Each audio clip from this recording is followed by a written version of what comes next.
Bonjour et bienvenue dans cette vidéo qui va vous permettre de compléter le dossier que vous avez déjà, que je remettrai en ligne, sur la résolution de problèmes du second degré.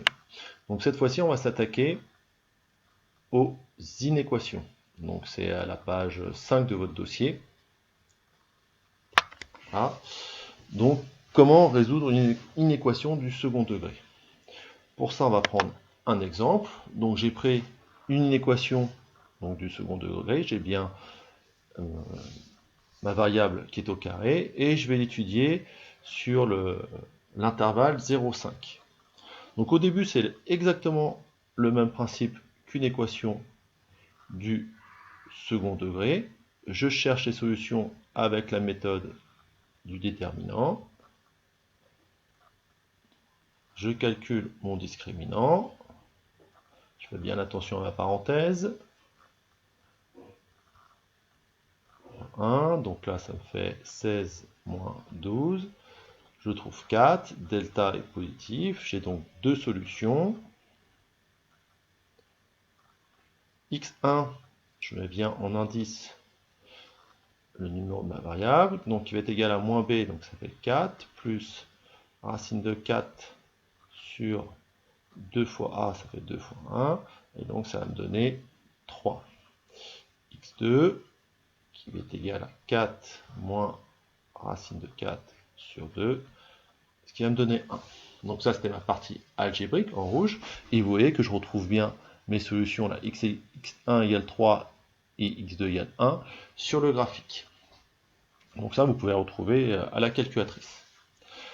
Donc maintenant, je suis entre 0 et 5. Donc, comme on avait vu sur les inéquations du premier degré, donc je suis sur le segment entre 0 et 5 pour les valeurs de x. Donc j'ai mes deux frontières qui sont déjà calculées à l'aide des racines, 3 et 1.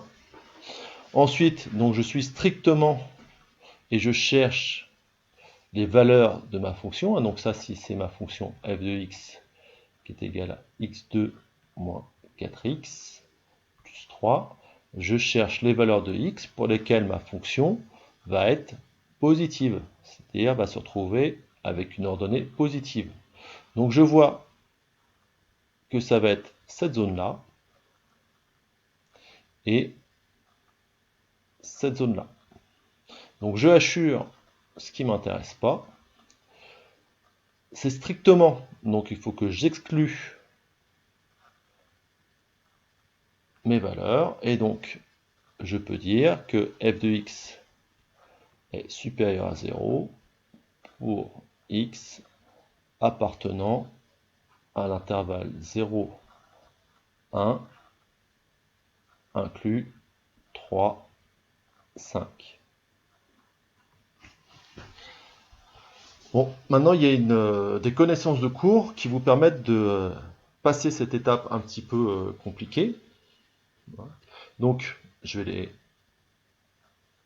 vous donner la méthode. Donc, vous avez vos deux solutions, 3 et 1. Donc, vous faites ce qu'on appelle un tableau de signes.